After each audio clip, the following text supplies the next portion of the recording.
Ayer, gracias a Dios, un grupo de nosotros fuimos a Valencia y tuvimos una capacitación y ahí hablaban justo de un texto de Segunda de Timoteo, la última carta una de las últimas cartas de Pablo, ¿no? Escrito desde su prisión. Esta también fue escrita desde su prisión, pero fue escrita cuando estaba la primera vez, ¿no? En Roma. La Segunda de Timoteo, ayer nos los dijeron y se nos quedó muy claro que el pobre estaba otra vez en la cárcel, pero ya era diferente, ya se estaba, ahí le dice, yo estoy próximo a ser sacrificado, ¿no? Y llama y manda que Timoteo vaya a verlo a Roma. Pero esta de aquí es otra circunstancia, él también está preso, también está en la cárcel de Roma, pero tiene más privilegios, ¿no? Está un poco más suelto, puede hablar del Evangelio y esas cosas. Y aquí escribe Colosenses, ¿vale? Encarcelado en Roma. Entonces, nos habla, la verdad, hemos leído ahora este pasaje y el pasaje está muy claro, ¿no? Haced morir. Esto es lo primero que nos dice aquí, haced morir. Estábamos recordando en la parte anterior, en el capítulo 3, ¿no? Dice que si habéis resucitado con Cristo, buscad pues las cosas de arriba, ¿no? Entonces hemos sido resucitados con Cristo, estamos teniendo las cosas, la mira en las cosas espirituales.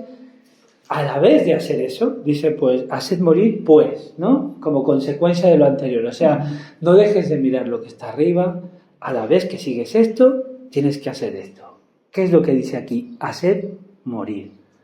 ¡Wow! Unas palabras, ¿no? Se entiende claramente, haced morir. En la traducción inglesa, la King James, aquí dice mortificar al pecado. Y ese es un libro que luego la verdad que lo he estado viendo y muy interesante, de John Owen, ¿no? Un puritano, los puritanos, ¿no? En el tiempo en Inglaterra, y habla todo sobre esto del pecado, y eso es lo que nos dice aquí, haced morir, mortificar, ¿no? Como lo traduce la King James, al pecado. ¿Vale? ¿Qué es eso? Se entiende claramente, ¿no? Se entiende, pero luego llevarlo a la práctica es muy complicado, ¿no? Porque todos los días ese viejo hombre, ahora vamos a ver todas estas características, pues trata de salir, ¿no? En cualquier momento. Entonces en esto es lo que nos vamos a centrar en la primera parte, ¿no? La vieja naturaleza, ¿no? Y luego la segunda parte, del 10 al 12, porque esto es del 5 al 7, del 5 al 9 diré que nos describe todas las cosas que éramos antes y las cosas que vienen de la vieja naturaleza y el viejo hombre.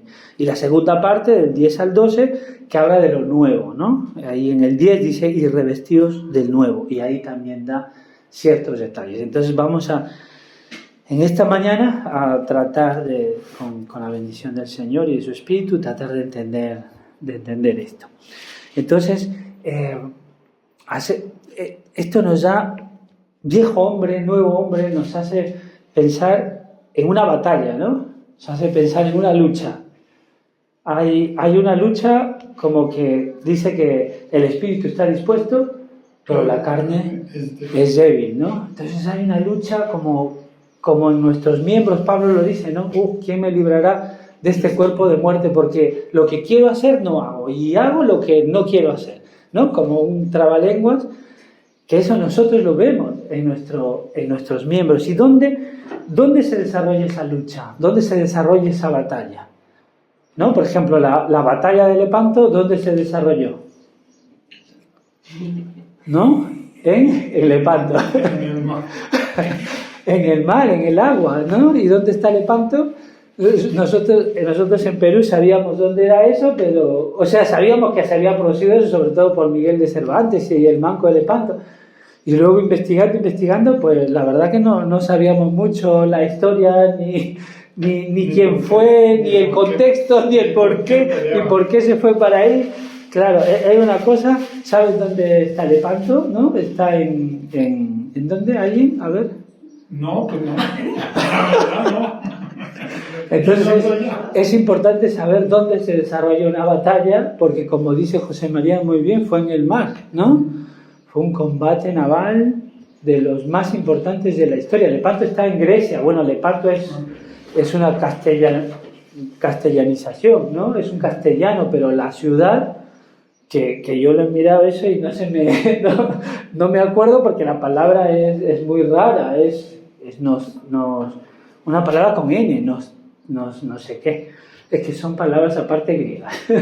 Entonces, por el Golfo de Corinto, ¿no? Un poco antes, a la entrada del Golfo de Corinto, ahí se dio la batalla, esta de Lepanto. ¿Dónde? Contra los turcos, contra los otomanos. Entonces, de toda la liga, ¿no? Ganamos, ¿eh? Sí, fue una victoria española en sí, porque España era la que dirigía todo a través de Juan de Austria. Bueno, ¿dónde se desarrolla esta batalla? ¿No? Esta batalla, ¿dónde se desarrolla?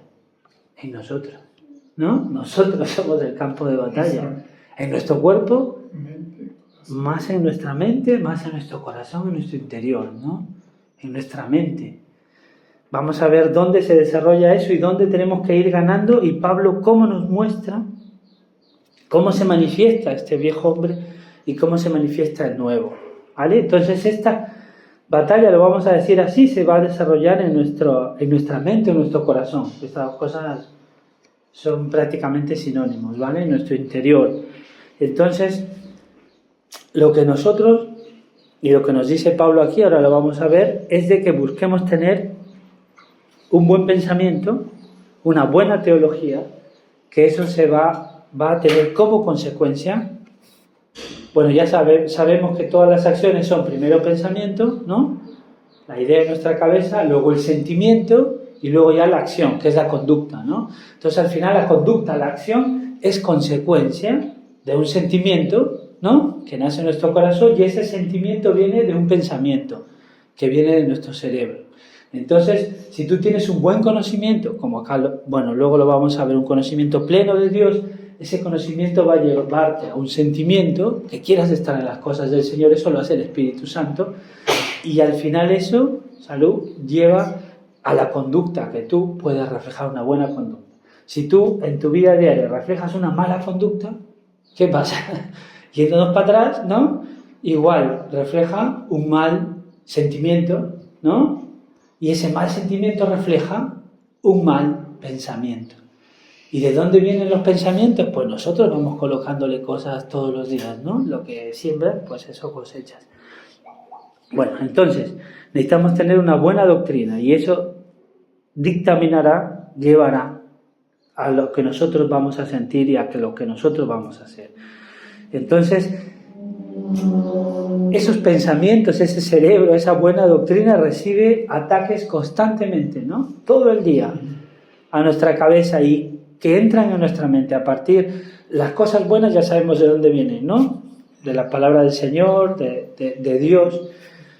Pero sabemos de dónde vienen también todas las cosas malas, que somos bombardeados todos los días, de las filosofías, de falsas sutilezas, la psicología, entendiéndolo que es un esfuerzo humano, ¿no?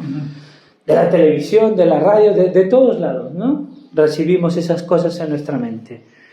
Y lo mismo pasaba en este tiempo, porque primero Pablo le escribe aquí a los colosenses, ¿no? En ese tiempo, ya lo hemos visto anteriormente, estaba ahí el cristianismo, pero junto con el cristianismo, como siempre que estaba, el judaísmo también, ¿no? Siempre queriéndonos llevar a los rudimentos, ¿no?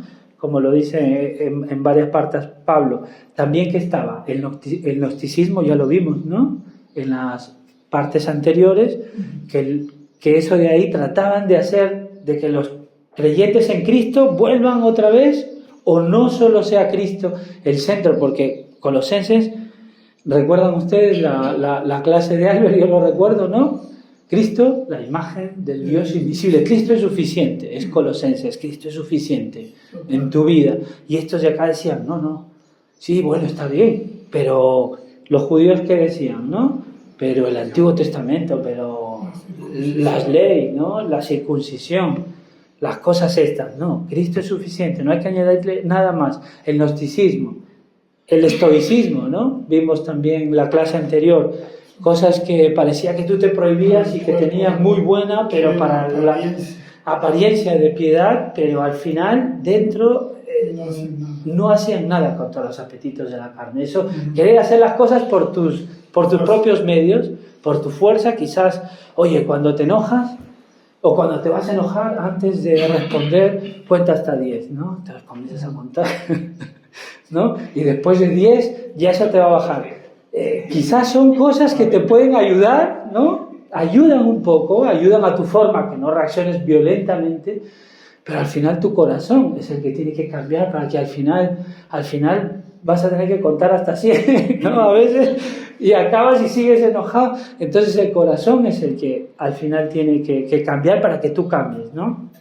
Adoración a ángeles también vemos ahí. Había de todo como en nuestros tiempos, ¿no? Parece no hay nada nuevo bajo el sol. Entonces había muchas cosas que estaban en la cabeza de los hermanos de Colosas y en las nuestras, que se van mezclando, ¿no? Para mala suerte. Y nosotros tenemos que quitar esas cosas, diferenciarlas bien, escudriñarlas y quedarnos solo con las cosas del Señor. Yo esto me acuerdo claramente porque hay en un matrimonio cristiano, ¿no?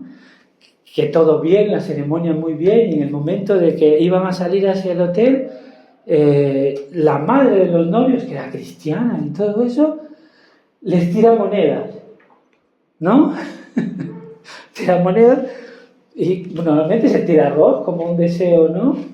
Que también, bueno, pues no es que sea una superstición o lo estés creyendo, pero tirarle monedas, ya uno se queda un poco pensando, ¿no? Obviamente se entiende, supongo que les quiere desear que les vaya bien y eso, pero ¿dónde está el límite de darle unos buenos deseos o ya te estás metiendo a cosas, ¿no? Que no están bien? Eso nosotros tenemos que tener una capacidad para discernir, ¿no? En cada momento, ¿no? En cada momento. Entonces las cosas del mundo vienen, nos bombardean. Y a veces si no tienes un buen discernimiento, en lugar de separar, lo que haces es mezclar, como hacían estos colosenses.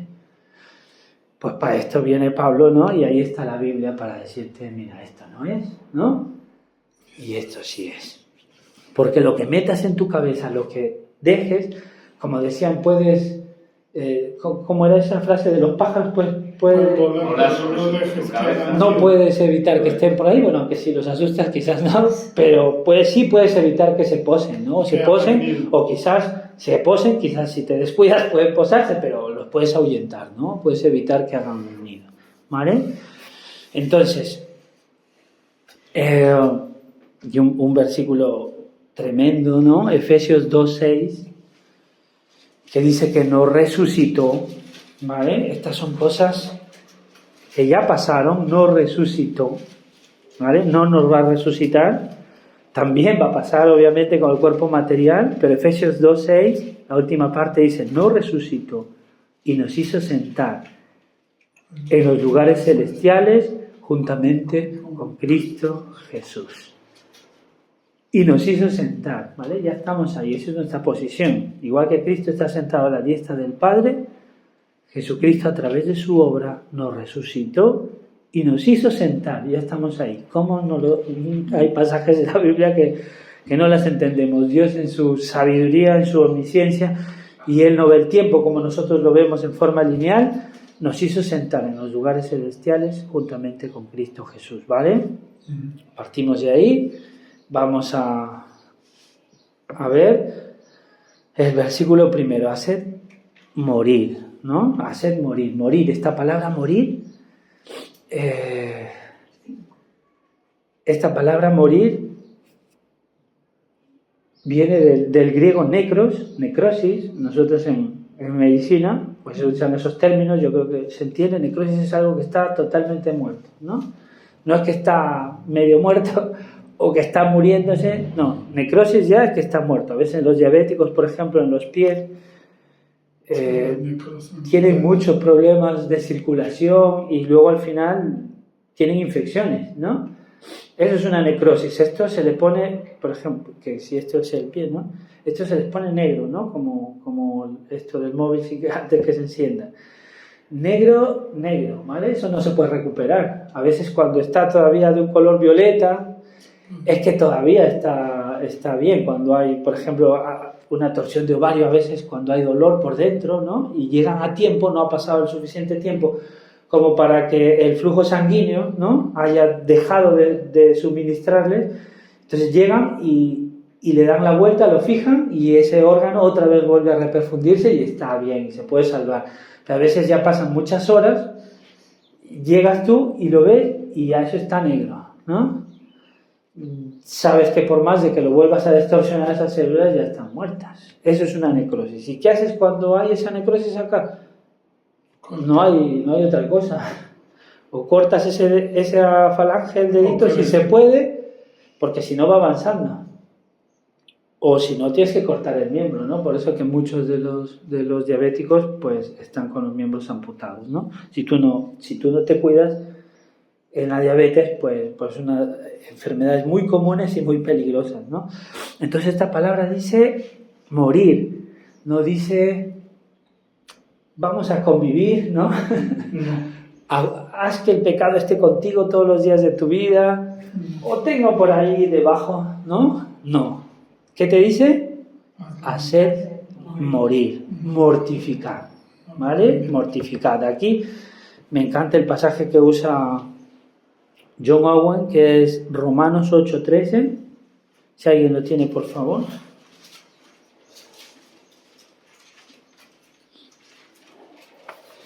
¿Lo puede leer? Muy bien, ahora los dos. Porque si vivís conforme a la carne, moriréis. Mas si por el Espíritu hacéis morir las obras de la carne, viviréis. Vale, dos cosas totalmente diferentes, ¿no?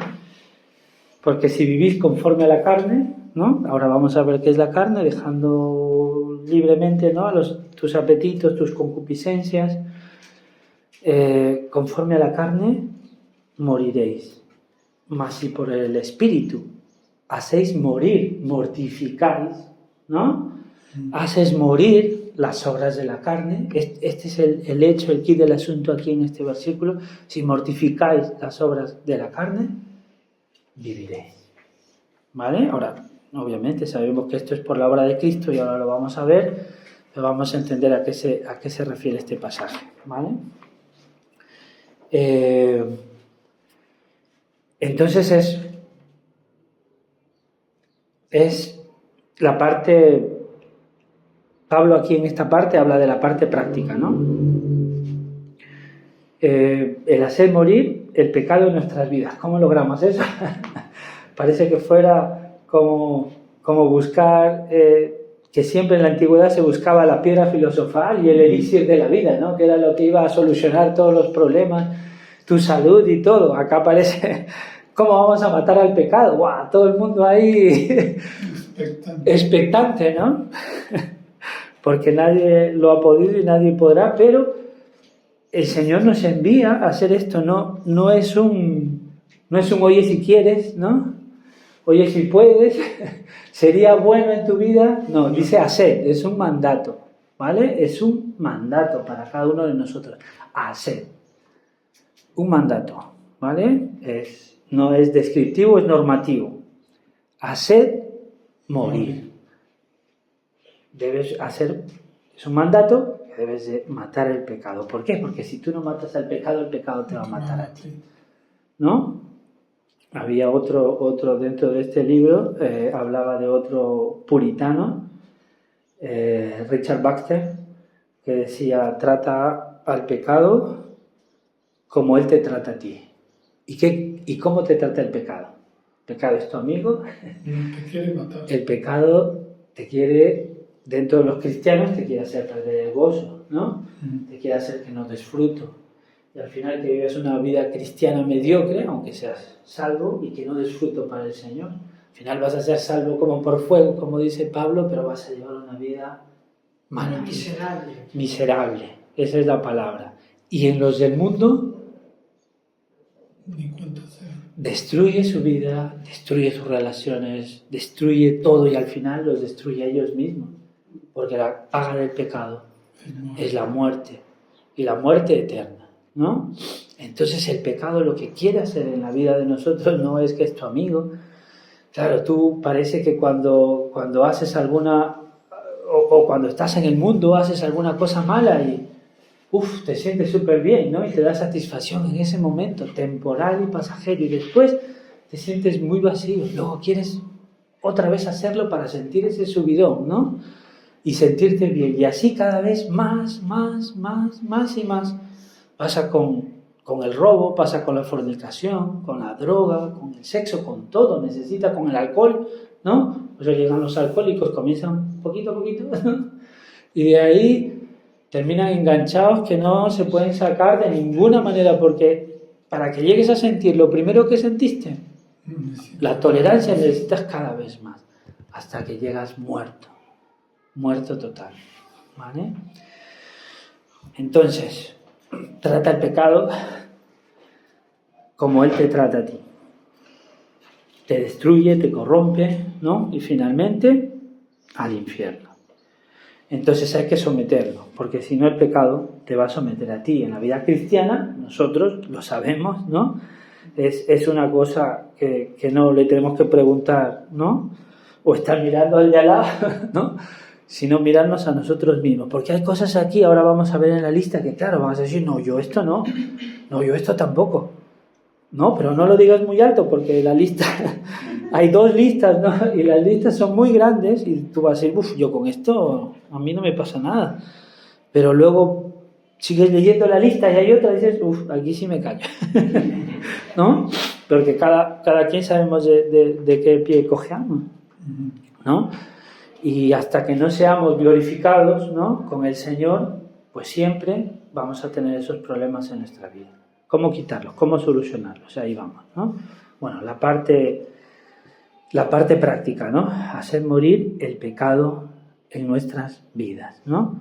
Hacer morir, pues, lo terrenal en vosotros. Y acá, como les dije, hay 2 listas. La primera lista, una lista que se ve más a la vista, que es una lista de conductas, de hechos, ¿no? Y luego la segunda lista, que ya es un poco más interior, ¿no? Como les dije, la conducta, los hechos, la parte externa, lo que se ve, luego la parte de sentimientos y luego ya la última parte, que son los pensamientos. Entonces ahora estamos empezando con conducta, ¿no? Dice hacer morir la fornicación. No, pues yo gracias a Dios no fornico, ¿no? Es una cosa muy grande y muy bárbara, muy burda, ¿no? Sería muy evidente, ¿no? Pero luego, después de esto, ¿qué sigue? Lo siguiente. Una cosa más sutil. ¿Qué dice? Impureza. Y en fornicación tú puedes no decir, no. Pero bueno, si luego rebuscamos, ¿no? El que esté libre de tirar, que tire la primera piedra, libre de pecado. Porque la fornicación viene de la palabra griega porneia, que significa pornografía, pornos, ¿no? Que viene de prostituta, ¿no? De la prostitución. Y eso, pues sí, quizás la mayoría no lo haga, ¿no? Aunque para mala suerte en cada ciudad siempre hay un nightclub, hay unas cosas de esas.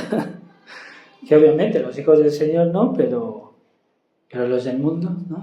Atraídos, dejados, llevados. Una cosa terrible, ¿no? Bueno, pero impurezas, impurezas ya quién va a decir, ¿no? Yo tampoco esto, ¿no? Pasiones desordenadas, que viene todo esto por la parte sexual, bueno, y no solo sexual, malos deseos, ¿no? Aquí sí por que estábamos pensando en la parte sexual, aquí ya nos detalla algo más, malos deseos. Malos deseos ya abarca todo, ¿no? Y avaricia, dice aquí, que es idolatría, ¿no? Un día entonces, diré, ¿por qué somos distintos nosotros de los del mundo? Porque un día el Señor tocó nuestro corazón, ¿no? Y gracias a la obra del Señor cambiamos nuestra naturaleza, ¿no? ¿Vale? Eso ya pasó. Aquí en el versículo 9 lo dice, ¿no? Cuando termina el segundo grupo, ¿no? Dice, en el 7 dice, en los cuales vosotros también anduvisteis en otro tiempo cuando vivíais en ellas. El 8 dice, pero ahora dejad también vosotros todas estas cosas. Y va detallando, ¿no? Como dije, las anteriores eran quizás más obvias. Ahora tenemos ira, ¿no? Enojo, No, pues es que yo soy así, ¿no? Claro, sí, todos somos así, o éramos así, como dice, ¿no? La Biblia. Pero el Señor no quiere que sigamos siendo así, quiere que seamos mejores. Malicia, blasfemia, palabras deshonestas de vuestra boca. No mintáis los unos a los otros. Ya, imagínense ahora en relación con nuestros prójimos también, ¿no? En relación con los de al lado. Habiéndoos despojado del viejo hombre. ¿Vale? Ahí ya está. Un hecho que ya pasó en nuestra vida y eso fue en el tiempo que nosotros nos convertimos, ¿no? Habiéndoos despojado del viejo hombre con sus hechos. ¿Vale? Eso es un hecho que ya pasó.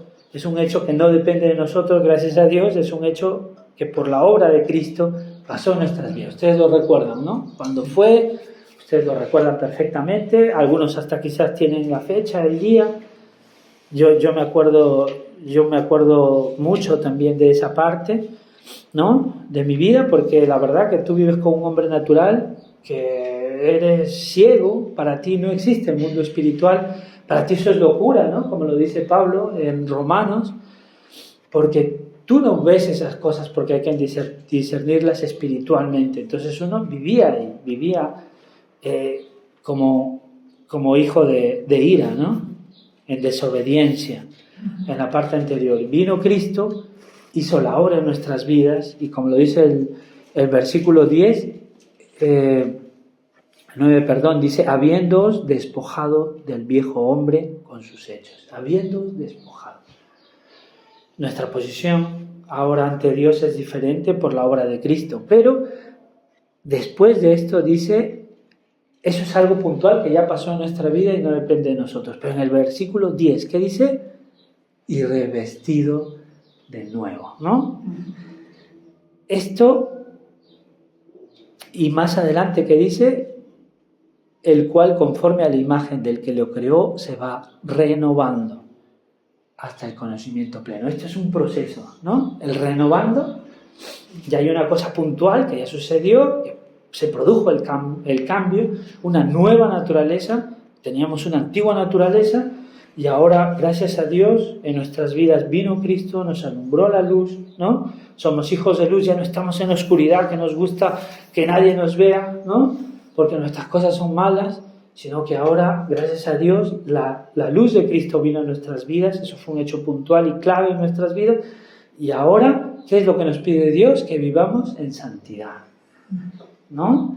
Y esa santidad, esto es verdad que es un hecho, lo primero, la conversión, el ser una nueva criatura, cambiar tu corazón de carne, ¿no? De piedra, por uno de carne, por uno sensible, por uno nuevo. No es que conviven las dos naturalezas, no, ahora tú eres una nueva criatura, no dice, mira, ahora estás desarrollando un nuevo, no, eres una nueva criatura, nueva forma de ser, nueva forma de mirar las cosas, nueva, totalmente nueva, pero estamos todavía en este mundo y todavía vemos que nuestro cuerpo nos tira hacia esas cosas malas, porque todavía el viejo hombre tiene poder sobre nosotros y porque nosotros estamos en el proceso ahora de renovarnos, de santificarnos, de caminar, ¿no? Un proceso, ya lo sabemos que es complicado, pero en eso estamos nosotros, ¿no? Primera de Pedro 2:11. Entonces es una lucha diaria contra el pecado. Ya vimos que hay una batalla, ya vimos dónde se desarrolla la batalla. Ahora lo malo de esta batalla que no es solo una vez, aunque la batalla Cristo ya tenemos la victoria, obviamente, cuando nos salvamos por gracia, pero luego la vida aquí, todos los días de nuestra vida hasta que lleguemos al cielo, vamos a tener una lucha diaria con el pecado y no nos tenemos que dormir, porque el día que tú te duermes, el pecado prevalece, ¿no? Es como cuando había la batalla, ¿no? Y Moisés tenía que tener los brazos arriba, porque cuando tenía los brazos arriba, Josué prevalecía, ¿no? Él se cansaba, bajaba los brazos y otra vez perdía. Entonces, es una lucha de todos los días de no bajar los brazos, ¿no? Uy, pero eso es... Qué agobio, ¿no? Eso es muy complicado, claro, nuestras fuerzas es muy complicado, pero para levantar las manos el Señor, en ese tiempo tenía a Aarón y a otro que le ayudaba, ya no me acuerdo el nombre, a subir las manos. Nosotros tenemos, aparte de vivir en la iglesia, de tener hermanos, tenemos al Espíritu Santo, a Dios, que nos ayuda a levantar las manos, ¿no? Tenemos su palabra para luchar, porque esta batalla es todos los días. Primera de Pedro 2:11 dice: pero nosotros no tenemos fuerza, ¿no?, para vencerlo, porque nosotros no podemos luchar contra el pecado. Satanás, sus huestes, nosotros no tenemos la fuerza. Pero gracias a Dios que ha provisto medios, ¿no? Vamos a entrar el siguiente miércoles con la armadura de Dios, ¿no? Que Dios ha provisto medios y ha provisto a su Espíritu Santo para ayudar. Entonces, tenemos que nosotros no podemos luchar contra el pecado, porque si tú luchas en tus fuerzas, te va a ganar, te va a vencer, y tú mismo eres testigo de que si tú quieres hacerlo con tus propias fuerzas, has caído una y otra vez y al final ya dices, pero, ¿no? ¿Qué pasa? ¿Me voy a dar un cabezazo contra la pared? Yo entiendo que esto está mal, yo entiendo que no lo quiero hacer, y yo con mis propias fuerzas veo que no lo puedo vencer y sigo cayendo, ¿no? Sigo cayendo. Entonces es aquí, en este momento, que levantamos los ojos al cielo, como siempre, y Dios es el que viene a nosotros con su ayuda. Entonces, haced pues morir lo terrenal en vosotros, ¿vale? Entonces la Biblia, inspirada por el Espíritu Santo, su palabra, tiene poder para santificarnos. ¿Qué dice? Santifícanos con tu verdad, tu palabra es verdad. ¿Vale? Tenemos, bueno, muchísimos apoyos del Señor para nosotros. Lo primero es su palabra, ¿no? Entonces tenemos que leer su palabra. Si no la leemos, si no la conocemos, el pecado nos va a vencer, ¿vale? ¿Y cómo hacemos ese camino de santificación? Pues con la palabra del Señor. Y nos instruye, ¿no?, cómo vencerlo. Entonces, lo que debemos de entender el pecado, debemos de entenderlo como la Biblia lo entiende, como Dios lo entiende, como la Biblia lo describe, y no según como nosotros lo entendamos o como el mundo lo entiende, ¿no? Oye, que sí, que ahora has venido, has violado a alguien y eso, pero a ver, ¿cuál fue el problema en tu vida? Ay, no, sí, porque yo en mi casa crecí así, o maltraté yo a mi hijo porque en mi casa mi padre me maltrataba así. Entonces no me juzgues a mí, sino yo soy consecuencia de mi medio, de mi historia, ¿no? Como decía Rousseau, el hombre es libre y la sociedad lo corrompe, o los gnósticos o los estoicos, ¿no? El hombre es bueno, o como ayer nos decía esta María Montessori, que era una gnóstica, que dice el niño es muy bueno, déjalo a él, que él siga, él descubra por sí solo, porque si tú tienes la influencia o ejerces sobre la autoridad, vas a distorsionar. No, todos nacemos con pecado, y si tú lo dejas solo, pues va a salir como cualquier hombre natural. Un niño, aunque sea pequeño, nosotros podemos ver que algunas cosas no las hace bien. Entonces, ¿de quién es el pecado? El pecado es tuyo. Adán, ¿por qué comiste la fruta? No, porque estaba de hambre. No, le echó la culpa a la mujer, ¿no? Él no reconoce su pecado.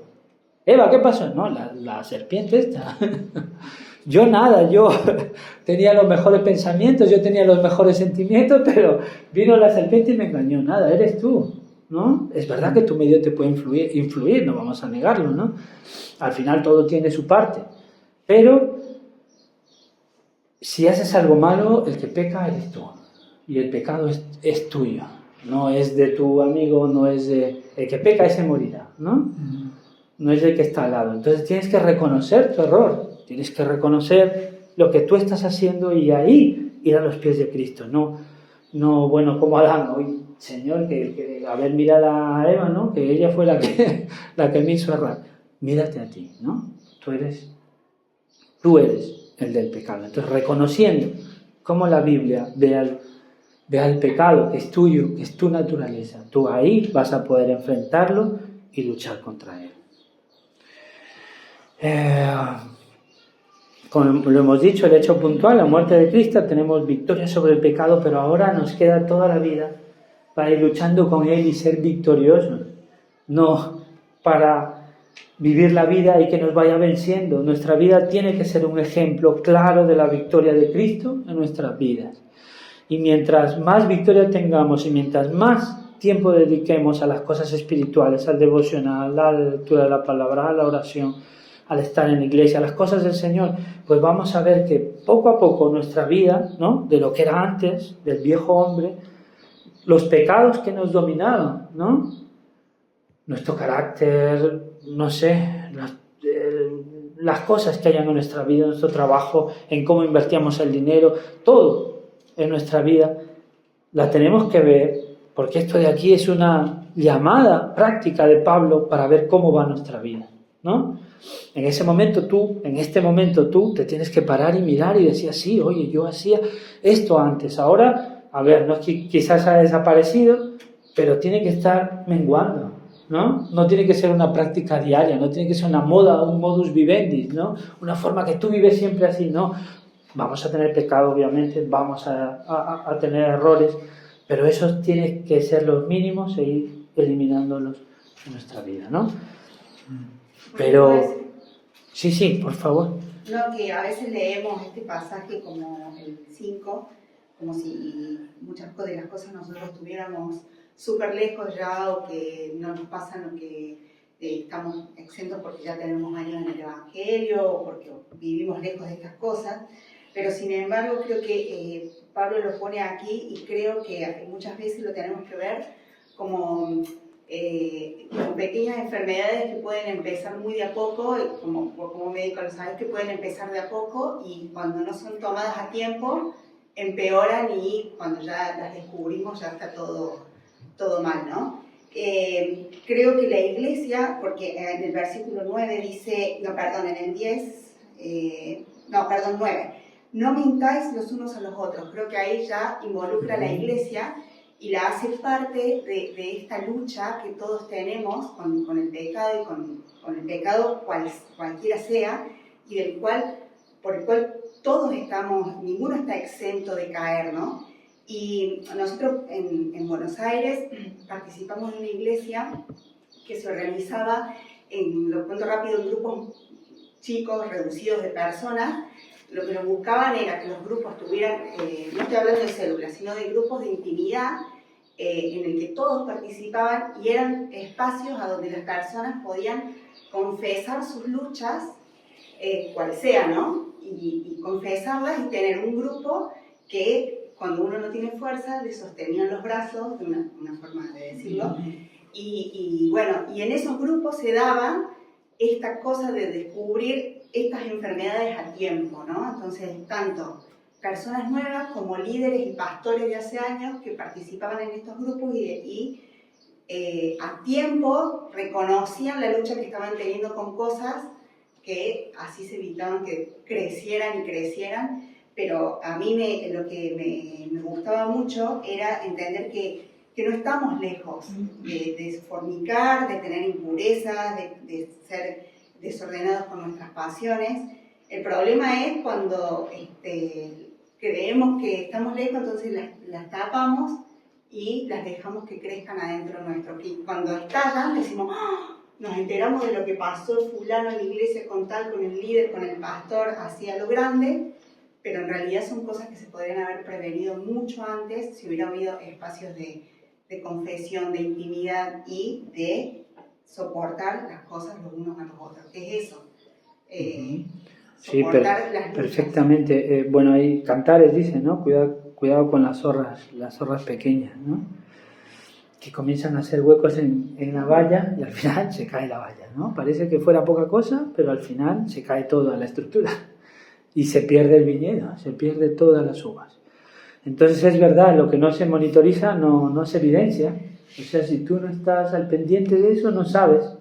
Puede ser que vaya bien, si hay suerte, puede ser que vaya mal, no lo sabes. Entonces si tú no estás con una persona al lado, lo que tú dices, no tienes un confesor, no le cuentas, oye, tengo yo este problema.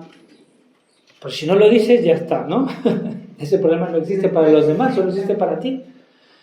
Y si tú no lo cuentas a los demás, mira, yo he hecho esto malo, he robado y ahora te lo digo porque yo quiero salir de esto. Entonces tú tienes tus amigos, tienes tu grupo y le preguntas, oye, ¿has vuelto a robar? Pues sí, he vuelto a robar ahora menos, pero ya... Entonces te puedes monitorizar y seguir. Si tú no lo dices, o no, yo sigo robando igual, no le digo a nadie, calladito, sigo con el problema, el Señor sabe, ya que me perdone, ¿no? No es así. Las caídas, sobre todo en la iglesia, como dijo Ceci, son de a pocos, ¿no? Uno se va resbalando de a poquitos. No es que de frente ya fornicaste, no. De repente vemos matrimonios que se separan, que se divorcian. Nosotros hemos visto, y ustedes también seguro, nosotros hace poco, parejas de matrimonios que eran nuestros amigos que van a la iglesia, todos separados. Oye, ¿qué pasó? No, que yo tengo derecho a ser feliz. Derecho a ser feliz. Todos tenemos derecho a ser feliz, pero ¿a qué te estás refiriendo? ¿No? Que mi esposa, que no sé qué, que... Hombre, los he tenido que hablar con ella, los he tenido que solucionar. No es eso, son muchas cosas, son egoísmo nuestro. Es nuestro viejo hombre que si tú le dejas, te va a matar, ¿no? Va a matar tus relaciones, tu familia, tu iglesia, tu vida. ¿Vale? Entonces, Mateo 5:29, ¿no? Dice, si tu ojo te es ocasión de caer, quítatelo. Entonces ya está, un día, ciego. Pero ¿qué pasa? El siguiente día, ¿qué va a pasar? La siguiente semana. Tu otro ojo también te va a ser ocasión de caer. El otro ojo, ciego total. ¿El problema son los ojos? Aquí no está hablando de eso, el problema es tu corazón, ¿no? El ojo no es en sí el malo, sino el corazón que dirige el ojo a esas cosas, ¿no? Entonces eso es lo que quiere el Señor, que nosotros podamos cortar de raíz. El problema no es el ojo, el problema es tu corazón, el problema eres tú, ¿no? Entonces el cristianismo obviamente se resume en obediencia de los convertidos. Entonces, ¿qué tenemos que hacer? Orar, ¿no? Es verdad, o sea, no es que Señor, ayúdame con este pecado. Y oye, yo ya le pedí al Señor y no pasa nada, no ha cambiado. No solo es orar, es leer, es hacer más cosas, ¿no? No es verdad dejar las cosas en las manos del Señor, pero es a Dios orando y como el más orando, como lo resume, ¿no? Un dicho. Tienes que hacer cosas, no solo tienes que quedarte en orar, porque eso es, el Espíritu te va a llevar a hacer más cosas. Si tú ves que estás anclado a la pornografía, ¿no? Y ves que ahora con el móvil es muy fácil entrar, ¿no? Y tú no pones parámetros o en el ordenador, ¿no? O tú estás solo en el móvil, nadie te puede ver, tú solo ves tu historial, ¿no? Y entras y ves lo que absolutamente quieres. ¿Y quién lo está viendo? Nadie. Si tú no le dices al hermano, oye, tengo yo este problema, ayúdame, y la siguiente semana me preguntas a ver si he visto o no, si nadie te controla, tú vas a hacer lo que tú quieras en tu vida y para mala suerte vas a seguir viendo eso porque eso te va a seguir atando, ¿no? Entonces, si tú sabes que tienes tus problemas con eso, pues evita eso, evita estar solo, evita entrar a esas páginas que sabes que te van a aparecer, pon bloqueadores para que no te salten las páginas. Antes saltaban las páginas, entrabas a cualquier lado y saltaban directamente cualquier cosa, ahora no, ya las van bloqueando y parece que va mejor y tú entras en Google y los pones. Si tú ves que con esa amistad te va a llevar a hacer las cosas mal, en esa circunstancia, en esa cosa, pues evítalo, porque tú sabes. Entonces, tienes que ser santo, pero tú estás dispuesto a pagar, a sacrificar esas cosas, a pagar el costo que te dé eso para hacer una vida santa. No, es que yo, ¿no? Que a mí me gusta, yo no le hago daño a nadie, ¿no? Y no, dicen por ahí que, ¿no? Que masturbarse es muy bueno para la salud. Entonces, tienes que ceder, tienes que dar ciertas cosas porque si no, no vas a poder, ¿no? Tienes que esforzarte y tienes que dejar algunas cosas en tu vida porque si no, no vas a poder solucionarlo, ¿no? Entonces, una batalla continua, cosas que ya no nos queda tiempo, vamos a ver, el 11 y el 12. Entonces, donde no hay griego, ¿no? Ni judío, circuncisión, ni incircuncisión, bárbaro, ni escita, ¿no? Está hablando que delante del Señor, para la salvación, no importa de qué pueblo eres, aquí somos de varias nacionalidades, no importa, ¿no? Donde te hayas criado, lo que importa en Cristo Jesús, solo es si has creído o no has creído en Él. Si no has creído, estás con Adán, ¿no?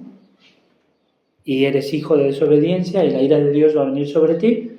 Y si crees en Cristo, pues tienes una vida nueva, que la debes de demostrar con tu vida. y cuando mueras pues tienes vida eterna, ¿vale? O de Adán o de Cristo, no hay otra cosa más. Vestidos pues como escogidos de Dios, despójate, saca esas cosas anteriores. Santos y amados, de entrañable misericordia, de benignidad, de humildad, de mansedumbre, de paciencia, los frutos del Espíritu Santo, ¿no? Ay, que yo no tengo mucha paciencia, claro. Ay, Señor, que no tengo sabiduría para orar en estas cosas, claro. Nadie nace sabiendo. Tienes que ponerte a orar, tienes que doblar rodillas, tomar la armadura de Dios y caminar día a día con el Señor, ¿no? Andar como hijos de luz. Y sabiendo que el principio de la sabiduría es el temor de Jehová. Todo lo puro, todo lo bueno, todo lo santo, todo lo amable, lo que es digno de alabanza, donde hay virtud alguna, en esto pensar. ¿Vale? Que el Señor les bendiga.